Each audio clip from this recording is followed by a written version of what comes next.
want to pick into it. Eminez obviously has the preference for assassins, but Kennen mid. Here you go. Break down the Kennen mid? Or is it Kennen top? You think they're going the Sante mid again?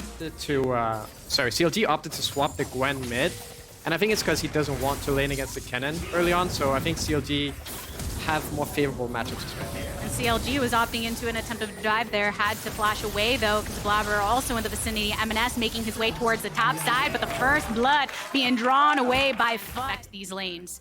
But kind of on that point, bringing so much pressure over to the bot side, it feels like something that we have seen time and time again is the attempt from Luger to go on forward on Sven, sidesteps the Aqua Prism, gets a slice into the fish's eye. Just ditch that kill over into Luger's pocket. How worried are you in your presence in the lane, and how much of a more tempered approach are you taking? I mean, luckily it was Nami who died, so it's not the end of the world, but you always hate to see Sarah getting kills. And you hate to see your mid laner fall now if you're into 10 minutes. It's still the Rift Herald, of course, for C9 side.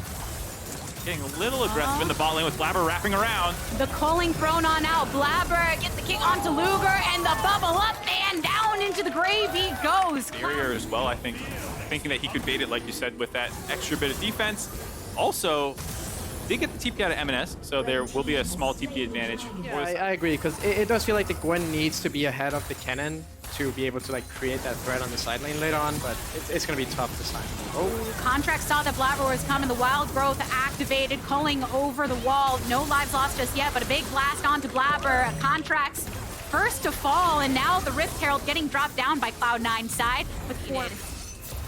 Yeah, right now Berserk and Sven could probably kill them, but there's a bit of a jungle gap going on. Oh, ult up top, Fudge in the 1v1 with Dokla. Needlework coming through, but Dokla losing. Bring their attention over towards this dragon. They had previously stacked up the first, so this would be second for the red side. But I think you do have to commend CLG for even at points in time when they are down in itemization and not as strong holding up against Cloud9, being able to push against them. Season kickoff event, by the way. No. You should at some point look back at that. I don't know, they were trolling you really hard that whole time, anytime Sven was on the mic. Yeah, a bit of miscoordination there on the side of C9. Not sure if they wanted to go all in on that play or not. It means that now their bot lane are going to be completely without ultimates. They are in the midst of that decision making. How do we push in? Maybe a nice blast to chunk down Berserker and Sven is one way to do it, but the teleport, the immediate stun up from CLG as soon as M&S gets in here, gets polymorphed as well. There's the dragon going down in Cloud9's favor.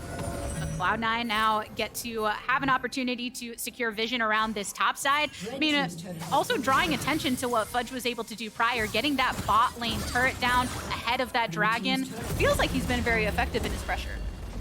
Enough, so now CLG feel the agency to be able to start up this dragon. Berserker gets knocked down to 50% HP, into stasis, Palafox goes, but they get so much damage onto M&S in the process. Blabber taking away the dragon, though it's soul for Cloud9. Can CLG get some more picks off the fight afterwards?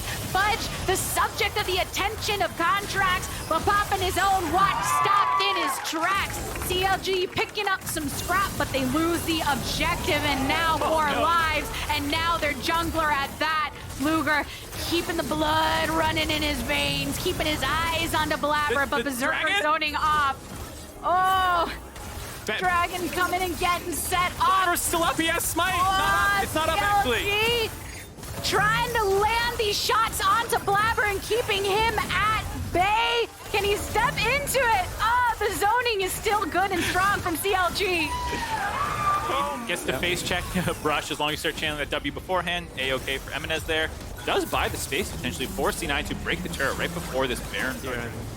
Get onto the back line, because it's going to be very tough for them if they just let CLG poke them out again. Blabber. It's Blabber that's looking for the flank on this angle and gets zoned out, flashes away into the pit. He goes. Dokla ready to collapse as well as Luger. The culling coming out from Berserker and lands a lot of it onto Luger. So now, with less HP to his name, has to position a bit more safely. Palafox wanting to zone. Contracts has made his way with the rest of the CLG squad so that nobody can get picked out. The song and dance is at it again. The dragon now below 4,000. Needlework slicing through Blabber, and M&S taking a lot of damage as well. Fudge coming on board with the slicing maelstrom. There's the dragon. CLG secures it with the wild growth upon Luger. CLG are in the driver's seat of the fight. Going on in, getting the shutdown. The action of Palafox zone off and all the way on the wayside. C9 falling 1 by 1. They're going for it. They're hitting the go button onto the turret and more. Honestly, I'm super surprised they were able to win that fight. Luger got poked down to like, what, 30-40% health? Yeah, they just managed to win it from there. It was enough. CLG coming in the clutch in game number 2. Absolutely incredible end to the game. It was a slow